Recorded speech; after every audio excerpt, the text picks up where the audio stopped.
안녕하세요. 지극히 평범한 시민 지평씨입니다.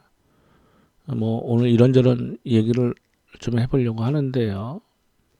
먼저 미국과 일본의 그 정상회담이 있었지 않습니까? 거기에서 좀 특이한 얘기가 나왔는데 그 전에 우선 그 미국이 중국을 에워쌌습니다. 쿼드라고 그래서 미국, 호주, 일본, 인도 뭐 다 아시겠지만 압박을 가하는 거죠. 그리고 중국은 1대1로 해서 이 대륙 세력을 규합을 해서 미국에 이제 대응을 하려고 하는 건데 트럼프 때는 그 트럼프의 그 막무가내식 그리고 혼자서 이렇게 다 해버리니까 오히려 중국 입장에서는 편했는데 이제 동맹국을 동원해서 이렇게 나서니까 중국 입장에서는 더 피곤하죠. 여러 가지로. 거기다 또 대만도 건드리고 여러 가지 이 분쟁들에 대해서 여러 가지 민주화 홍콩 문제 이런 거 나서니까요.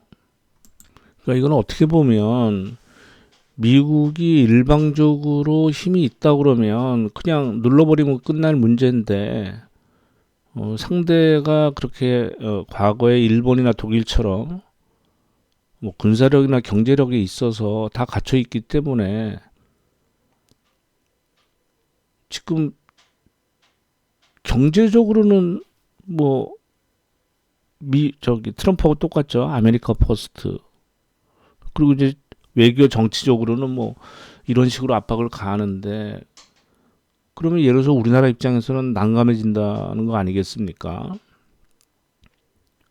경제적으로 아무런 지원이나 무슨 이런 혜택이 없고 동맹으로 해서 중국에 압박을 해서 우리 과거에 사드나 해서 무역 제재나 보복을 당했을 때 고스란히 받는단 말이죠. 그러면서 공장은 미국에 와서 지어라.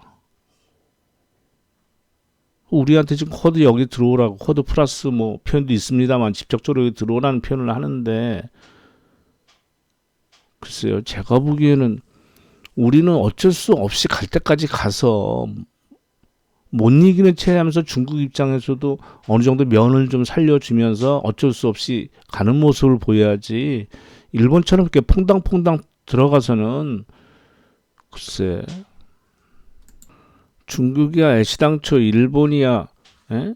중국하고 그거 뭡니까 그 생각구열 또 이런 영토 문제도 있고 또 미국과 중국의 사이가 벌어지고 또 북한까지 문제를 일으켜야 일본은 핵무장을 할 수 있는 그런 발판을 마련할 수가 있으니까 이 기회를 노리는 거죠. 근데 제가 알기로 일본 수출량의 한 20%가 중국인데 우리는 한 27%로 되는 걸로 알고 있습니다. 일본은 애시당초 포기를 했으나 우리는 어느 정도 북한 문제도 있기 때문에 중국 애들은 좀 기대하는 기대를 좀 갖고 있는 거죠. 그래서 우리마저 돌아왔으면 중국은 이제 우리를 더 압박을 하는 그런 상황이었는데 요번에 미일 정상회담에서 대만을 건드렸단 말입니다. 대만 해협 평화 안정을 성명서에 넣어버렸단 말입니다. 그러면 중국 입장에서는 이건 자기네 언제나 말할 때 그 국내 문제다라고 얘기를 했는데 일본이 그 정도 갔다 그러면 아마 무슨 어느 정도까지 조치를 하나 좀 보겠습니다. 우리한테는 그렇게 개지랄 떨더니 그랬을 때 미국이 일본한테 어떻게 보호를 하고 어떤 조치를 하나 우리가 잘 봐야 되겠죠. 만약 거기서 어긋나면 미국은 좀 힘들어질 거로 보거든요. 왜냐하면 경제적으로 아메리카 퍼스트고 외교적으로는 내 말대로 해라 그러면 어떻게 보면 꼭두각시 하는 건데 힘은 언제나 논리 아닙니까? 중국이나 미국이나 언제나 강대국들은 그러니까 법인세도 지들 올린다고 전 세계 같이 올리려는 거 아닙니까? 기준을 정해주겠다는 거 아니에요? 미국에서 대신에 일본이 요번에 뭡니까 이거 그 핵 오염수에 대해서 오염수 방출에 대해서 지지하는 듯한 그런 발언을 하는데 그거는 굉장히 그 무책임한 발언이죠. 그러면 아니 얘를 그 배에다 실어서 미국 앞바다에 뿌리지 그럼 오염수를 이거는 우리 주변국에다 할 얘기가 아니지 미국이. 내년 봄에 또 대선이 있으니까 뭐 늘 그랬습니다마는 지금 미국과 중국과의 그 구도가 더 격화될 상황이기 때문에 이제 지도자가 잘 선출이 돼야 될 것 같은데 이거 굉장히 엄청난 난제인데 우리는 수출 가지고 먹고 사는 나라이기 때문에 그러면 저는 이유가 어떻게 나오냐에 따라서 거기에 보조를 맞추는 게 맞지 않나 싶거든요. EU가 왜 EU를 만들었겠습니까? 미국과 중국, 러시아 얘네들한테 대항하기 위해서 만들었지 않습니까? 각계 전투에서는 이길 수가 없으니까 독일을 주축으로 해서 독일, 프랑스, 영국 이렇게 했는데 영국은 뭐 섬나라니까 원래 그러니까 떨궈져 나간 거고 그럼 얘네들이 미국 말을 고스란히 받아들이겠습니까? 경제적으로는 아메리카 퍼스트고 너희들은 중국하고는 이렇게 척을 지라고 그러면 EU도 그게 쉬운 얘기가 아니죠. 그러면 우리는 좀 빠져 있는 수밖에 없어요. 현재로서는. 그거야 뭐 이제 외교 전문가라든가 국정 운영하는 뭐 사람들이 판단할 문제지만 이거 달싹 들어갔다가는 덤탱이 씁니다. 그런 거 있지 않습니까? 그저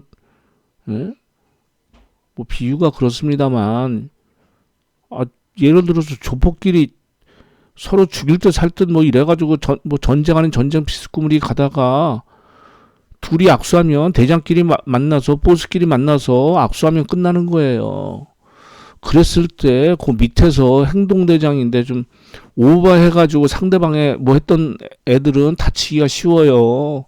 우리 악수하고 앞으로 잘 지내보는데 좀 과한 애들 쟤들 하나씩은 뺍시다. 우리 저 화해의 제스처로서 평화에 너의 저 칼집는 저 새끼 좀 빼주고 너도 얘 빼. 그럼 하나씩 뺄 수 있는 거예요. 그럼 끝장나면 도토리 되는 겁니다. 국제관계도 똑같지 않습니까? 그러니까 지금 일본은 뭐 얘들은 자기들 정치적 목적, 경제적으로 좀 손해 보더라도 궁극적으로 자기들이 핵무장을 하기 위함이기 때문에 미국에 딸이 붙는 거죠. 미국의 허락만 맡으면 자기들은 언제든지 핵무장이 가능하니까. 그러니까 자기들은 경제적인 거 어느 정도 포기할 수도 있다는 얘기죠 지금. 북한 대까졌는데 지금 암호화폐 시장 급락했다가 지금 그래도 지금 뭐 블랙 선데이 그러는데 비트코인이 지금 한 4.3% 정도 빠지고 이더리움이 지금 10% 정도 빠져 있습니다. 아까 뭐 비트코인 기준으로 한 10%, 이더리움 한 20% 정도 빠진 것 같은데 재무부에서 뭐 은행들 돈 세탁하는데 동원됐다고 뭐 이런 얘기가 돌았다는데 그건 뭐 당연한 것이고 그러려고 만든 건데 제가 은을 산 게 2018년도 10월, 11월 그때 이제 14달러 하고 그 이후에 17달러 때 샀는데 요새는 별로 움직임이 없죠. 지금 뭐 5달러, 6달러, 지금 6달러 정도 하네요. 그러니까 저는 어떻게 생각했냐면 미국이 이제 경제 위기가 와서 달러를 또 양적 완화를 어마어마하게 해서 돈을 풀면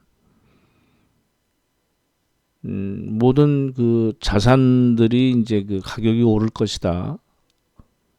그러면서 통제가 좀 안 되는 상황이 오면 은은 아마 급등을 할 것이다. 그렇게 생각을 했었습니다. 근데 통제를 잘 하는 거 잘 하고 있고 잘 해왔고 그리고 금하고 은에 대한 그 ETF 이런 데서 유지 증거금과 개시 증거금을 계속 올리면서 이쪽으로 눌렀죠. 그러니까 사람들이 이제 그 기관이나 뭐 이런 애들이 왜냐하면 달러 약세를 너무 방치할 수가 없으니까 자기네 국채를 안 사줄 거 아니겠습니까? 금 사고 말지 중앙은행이나 예? 딴 나라 중앙은행이 자기네들 국채를 좀 사줘야 되는데 금 사버리고 이러면은 모든 게 망가지니까. 그래서 비트코인을 지금 용인을 해주는 것 같은데 지금 이제 돈이 갈 길을 이제 물꼬를 터놓은 거죠. 금이 쪽으로 붙지 말라고. 그래서 경기가 이제 완전히 살아나고 할 때까지는 놔둘 것 같은데 그렇다고 해서 뭐 비트코인이 없어진다 이런 말씀은 아닙니다. 당연히 있을 겁니다. 지금 중국에서 먼저 CBDC 치고 나오지 않습니까? 그냥 디지털 화폐라고 봐야죠. 그럼 디지털 화폐는 그냥 수표같이 그 번호가 딸려 있어서 꼬리표가 달려 있어서 모든 거래를 국가에서 감시를 할 수 있단 말입니다. 그러니까 지금 뇌물이나 이런 부정부패 이런 범죄에 소요되는 자금은 다 현금으로 받지 수표를 안 받지 않습니까? 그러면 디지털 화폐가 생기고 그러면 가면 갈수록 사람들이 이제 그 현금 거래를 안 하게 돼 있죠. 그러니까 이제 그거의 저장 수단으로 이제 비트코인에다가 이제 저장까지는 눈 감아줄 수 있는데 이게 이제 화폐 구실을 돈의 구실을 한다 그러면 그거는 권력이기 때문에 그거는 이제 못하게 하겠죠. 그리고 지금 법인세 미국에서 올리고 결국은 세금 낼 때는 법인들하고 그다음에 주식 투자, 부동산 이 세 군데밖에 없지 않습니까? 그랬다가 나중에 비트코인 죽일 때는 ETF 시장 다 만들어 놨으니까 어마어마한 세금을 때리면 됩니다. 증명되지 않은 자금들. 그러면 뭐 중국 애들 보면 온갖 부정부패가 없는 데가 없잖아요. 정적을 잡을 때 부정부패로 잡으면 다 잡을 수가 있으니까. 그러니까 집을 압수수색하면 금괴 나오고 무슨 뭐 지폐 나오고 예? 또 누군가는 또 스위스에 갖다 놨겠지만 이제 그런 게 다 이제 무용지물화 된다는 얘기죠. 스위스를 왔다 갔다 해야 되고 또 당할 수도 있는 것이고. 그러니까 저장 수단으로서는 비트코인이나 이런 어떤 종류의 그 암호화폐가 됐든 간에 꼬리표가 안 따른 거를 원한다는 말이죠. 그러면 정부에서는 세금을 못 거두면 안 되죠. 그러면 그건 나중에 얘기지만 하여튼 뭐 정부가 그러니까 이거는 이 암호화폐 이쪽은 무슨 뭐 실적이나 뭐 이런 게 아니잖아요. 그냥 정부에서 규제를 하냐 안 하냐에 따라서 비트코인은 가면 갈수록 더 오를 것이고 왜 수요가 얘는 더 이상 반영이 안 되니까 비트코인은 그러면 지금 숨겨놨던 그 각 그 뭐라 그럴까요 독재 뭐 이런 정치자금 비자금 기업들 비자금 범죄자금 마약자금 이런 거 다 어떻게 할 겁니까? 그게 다 일로 도망가겠죠. 저는 그게 비트코인 이런 거 나오기 전에는 그게 다 금으로 갈 줄 알았어요. 그래서 금이 치고 가면 은도 이제 더 이제 따라 오르는 거니까. 뭐 지수상으로는 뭐 나쁘진 않은데 예탁금도 뭐 65조 이 정도에 멈춰 있고 그다음에 신용융자는 꽉 차 있는 겁니다. 22조 이 정도 되면 더 이상 늘어나기는 힘들어요. 자기 자본이 안 늘어났기 때문에. 그래서 저는 제가 보기에는 오히려 이 반도체, 자동차, 그리고 뭐 2차 전지 이쪽을 좀 묶어 놓고 좀 개별 종목 쪽으로 좀 움직이는 장이 아닌가 싶습니다. 그래서 저는 이거는 변함이 없습니다. 저는 현대차, 기아, 현대글로비스는 현대글로비스는 올해까지 갖고 있고 현대기아는 몇 년을 갖고 있을 지금 계획으로 산 건데 이제 현대 엔지니어링 산장되면서 이제 현대차 그룹의 그 지배구조 개편에 들어갈 겁니다. 그때 글로비스가 어떤 역할을 하는지 모비스나 좀 봐야 되겠죠. 그리고 그때 저번에 말씀드린 저는 요거 이지홀딩스를 보고 있고요. 그다음에 롯데리츠 뭐 이 정도 보고 있습니다. 그래서 롯데리츠는 하루에 뭐 10원, 20원씩 오르죠. 계속 하루도 안 쉬고 큰 수익률을 안 나고 있습니다만 그런 상태고 이지홀딩스는 그 주식 수합으로 이제 월요일날까지니까 그 이후에 자기들이 주식 교환할 때 그 가격을 맞추기 위해서 어떤 액션을 취할지 안 취할지는 건 누구도 모르겠으나 그거는 좀 봐야 될 것 같습니다. 예, 예, 감사합니다.